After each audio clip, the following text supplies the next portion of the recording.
नमस्कार, मैं Pankaj Kumar, assistant professor history, DAV PG college Siwan. आज आप लोगों से नवीन धर्मों के उदय के कारण पर चर्चा करूंगा। छठी शताब्दी ईसा पूर्व के धार्मिक आंदोलन की पृष्ठभूमि उत्तर वैदिक काल के अंत तक तैयार हो चुकी थी।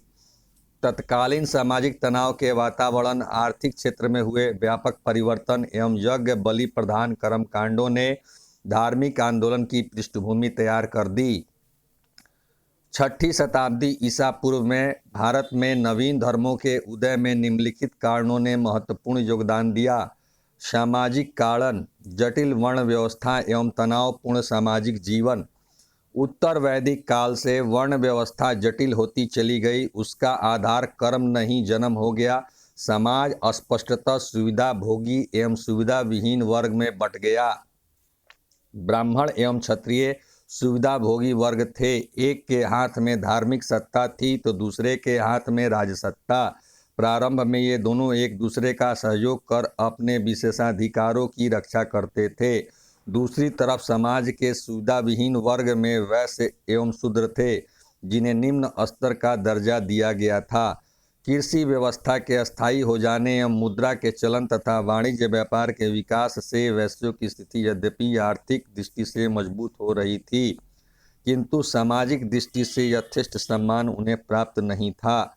शूद्रों की स्थिति सबसे खराब थी। उन्हें तीनों वर्णों का सेवक माना गया। जब क्षत्रियों की राजनीतिक स्थिति में मजबूती आई तो उन्हें यह मंजूर नहीं हुआ कि वे ब्राह्मणों से नीचे रहें। अतः ब्राह्मण एवं क्षत्रिय के बीच वैमनस्य की स्थिति हो गई। क्षत्रिय ऐसी व्यवस्था चाहते थे कि उनकी स्थिति ऊपर हो जाए और ब्राह्मणों पर नियंत्रण स्थापित किया जा सके। ऐसी व्यवस्था तभी संभव थी जब समाज से पुरानी धार्मिक प्रथाओं की मान्यताओं का प्रभाव समाप्त हो जाए। इसलिए क्षत्रियों ने नवीन धार्मिक संप्रदायों को समर्थन दिया। वहीं दूसरी तरफ वैश्य एवं शूद्र भी इस व्यवस्था में परिवर्तन चाहते थे। वहीं स्त्रियों के वैदिक काल में प्राप्त कई अधिकार इस काल में समाप्त हो गए थे, अतः उनमें भी अपनी स्थिति में परिवर्तन की चाहत थी। इन सभी वर्गों ने नवीन धार्मिक संप्रदायों को समर्थन दिया। आर्थिक कारण, नई अर्थव्यवस्था का प्रभाव। लोहे के उपकरणों का प्रयोग उत्तर वैदिक काल में कृषि क्षेत्र में होने लगा। फलतः कृषि उत्पादन में वृद्धि हुई। उत्पादन अधिशेष ने समूची अर्थव्यवस्था को प्रभावित किया। लोहे के उपकरणों के प्रयोग से जंगलों को काटकर कृषि योग्य भूमि का विस्तार किया गया। अब जमीन जोतने के लिए लोहे के फाल वाले हल का प्रयोग होने लगा। कृषि में पशुधन का बहुत अधिक महत्व था। इसकी सहायता के बिना कृषि कार्य संभव नहीं था। अब हल खींचने के लिए बड़ी संख्या में पशुओं की आवश्यकता थी, जैसा कि काठक संहिता में 24 बैलों द्वारा जुताई के उल्लेख से प्रमाणित है। किंतु यज्ञ एवं बलि प्रधान धर्म में पशुधन का सफाया बड़ी संख्या में हो रहा था। पशुधन की सुरक्षा के बगैर कृषि की वृद्धि संभव नहीं थी और तत्कालीन प्रचलित रूढ़िवादी धार्मिक व्यवस्था में इसे रोक पाना संभव नहीं था। अतः इस धार्मिक मान्यता एवं कर्मकांड में परिवर्तन आवश्यक था, जो नवीन धार्मिक चिंतन के द्वारा संभव हो सका। उपनिषद में बलि प्रथा को निरर्थक बताया गया तो बौद्ध एवं जैन ने अहिंसा के सिद्धांत का प्रतिपादन कर इस आवश्यकता की पूर्ति की। नई अर्थव्यवस्था ने धर्म सुधार आंदोलन को प्रभावित किया। व्यापार वाणिज्य की प्रगति, सिक्कों के प्रचलन, नए व्यवसायों के उदय, सूद एवं कर्ज की प्रथा, नगरों के उदय एवं नगरीय जीवन के विकास के अन्य आवश्यक तत्वों को तत्कालीन धार्मिक रूढ़िवादी व्यवस्था तिरस्कार की दृष्टि से देखती थी। धर्म सूत्रों में सूदखोरी की निंदा की गई है। इस मान्यता का वैश्यों पर बुरा प्रभाव पड़ा। अतः नवोदित वैश्य वर्ग वैदिक धर्म एवं पुरोहितों का विरोधी बन बैठा और नए धार्मिक संप्रदायों को समर्थन दिया, जिन्होंने व्यापार वाणिज्य, ऋण एवं सूदखोरी को समर्थन दिया। धार्मिक कारण, छठी सदी ईसा पूर्व के नए धर्मों के उदय का एक महत्वपूर्ण कारण था तत्कालीन धार्मिक व्यवस्था के प्रति असंतोष की भावना।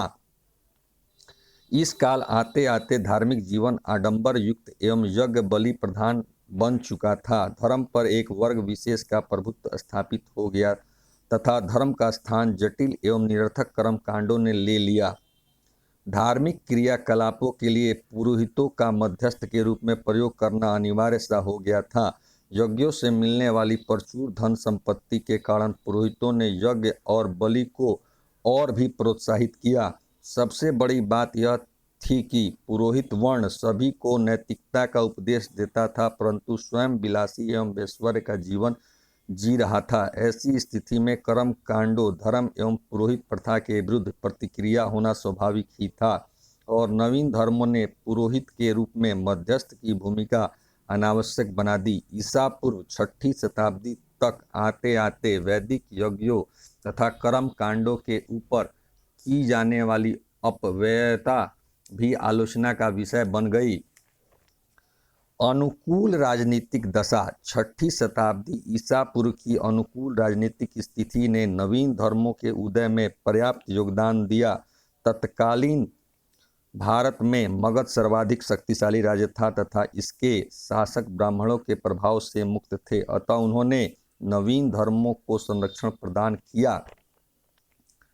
नवीन विचारधारा का उदय उत्तर वैदिक काल के उत्तरार्ध से ही धार्मिक कर्मकांड, आडंबर एवं पुरोहितों के प्रभुत्व के विरुद्ध प्रतिक्रिया होनी शुरू हो गई थी। इसकी अभिव्यक्ति उपनिषदों में हुई है। मुंडकोपनिषद में यज्ञ को फूटी नाव के समान बताया गया है जिससे भवसागर पार नहीं किया जा सकता। इसी प्रकार आरण्यकों ने तप मार्ग पर बल दिया। ईसा पूर्व 6ठी शताब्दी में अनेक विचारधाराओं का अभ्युदय हुआ। पूर्ण कश्यप घोर अक्रियावाद में विश्वास करता था। इसका विश्वास था कि अच्छे या बुरे कर्मों का कोई फल नहीं होता है। इसी प्रकार मखली पुत्र गोसाल ने आजीवक संप्रदाय की स्थापना की। गोसाल की शिक्षा का मूलाधार अक्रियावाद तथा नियतिवाद था। इसके अनुसार प्राणी नियति के अधीन है, उसमें न बल है न पराक्रम, भाग्य के अधीन वह सुख दुख भोगता रहता है।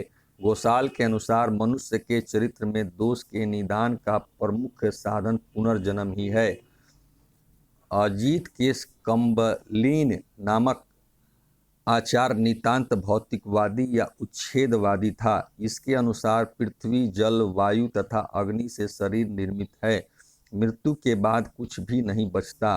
पाप पुण्य तथा सत्य असत्य की कल्पना झूठी है।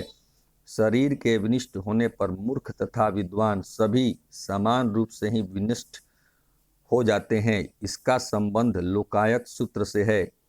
पकुद्ध कच्चायन पुनर्जन्म तथा कर्म को नकारता है। इसे नियतिवादी कहा जाता है। इसके अनुसार 7 तत्व पृथ्वी, अग्नि, जल, वायु, सुख दुख और आत्मा नित्य है।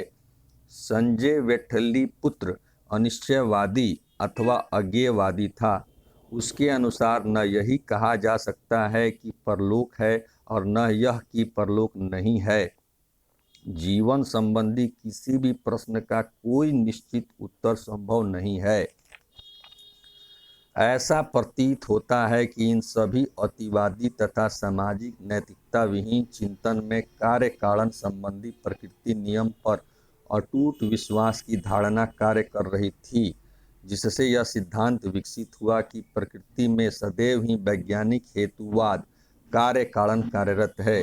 इसे न ईश्वर, न कर्मकांड, न यज्ञ या पुरोहित ही बदल सकता है। उपनिषद के परिवेश से उद्भूत यह चिंतन धारा ईसा पूर्व 6ठी शताब्दी में विकसित होकर नास्तिकवादी सिद्धांतों के लिए प्रेरणा स्वरूप बन गई थी।